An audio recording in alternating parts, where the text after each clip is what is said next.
Hello views, welcome to DJMS Tamil channel. Mahanadi சீரியலுக்கான upcoming எபிசோட்ல அப்படியே வெண்ணிலாவை பத்தி ஒளறி கொட்டுறாங்க. வெண்ணிலானா உங்களுக்கு ரொம்ப பிடிக்குமா அப்படின்னு காவேரி கேட்க, ஆமா எனக்கு ரொம்ப பிடிக்கும் அப்படின்னு சொல்றது மட்டும் இல்லாம எத்தனை வருஷமா காதலிச்சிங்க அப்படின்னு கேட்க, உடனே 2 வருஷமா அப்படின்ற பதில சொல்றாரு விஜய்.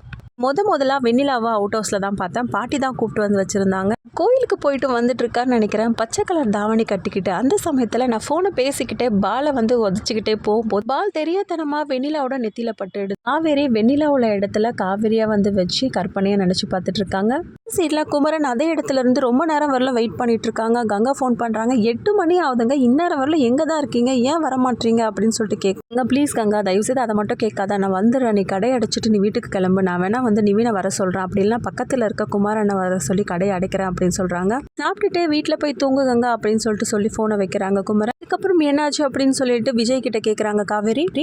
பின்னாடியே நான் வீட்டுக்கிட்ட போனேன். காவேரியும் கற்பனை அந்த வீட்டுல யாரும் இல்ல தானங்க அந்த டைம்ல அப்படின்னு சொல்ல, அவங்க வீட்டுல அவங்க அம்மா அப்பெல்லாம் இருந்தாங்க, ஆனா அந்த சமயத்துல அவ மட்டும் தான் இருந்தா அப்படின்னு சொல்லிட்டு சிரிச்சுக்கிட்டே சொல்றாரு விஜய். பக்கம் குமரன் அந்த ஓனர் கிளம்புற தருணத்துல, ப்ளீஸ் சார் ஒரு 2 நிமிஷம் உங்ககிட்ட பேசணும்னு சொன்னதுக்கு அப்புறமா எல்லாரையும் மீறி அதுக்கப்புறம் நிறுத்தி பேசுறாரு.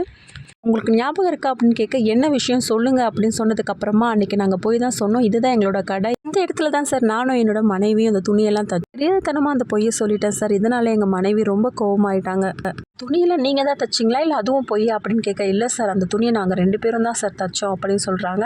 எல்லாத்தையும் கேட்டுட்டு அதுக்கப்புறம் அவர் எதுவும் பதில் சொல்லாமல் அங்கேருந்து கிளம்பிடுறாரு. குமரனும் பரிதாபமாக நிற்கிறார். ஃபோட்டோஸில் போன வெண்ணிலாவாக இருக்க காவேரி கண்ணாடி முன்னாடி நின்று அந்த அடிப்பட்ட இடத்த பார்க்குறாங்க. இந்த பக்கம் ஜன்னல் வழியாக விஜய் பார்க்குறாரு. வெண்ணிலாவும் பார்க்குற மாதிரி காட்டியிருக்காங்க. அதுக்கப்புறம் சாரி சொல்கிறாங்க கண்ணாலே. இதோட இந்த எபிசோடு முடிச்சிருக்காங்க.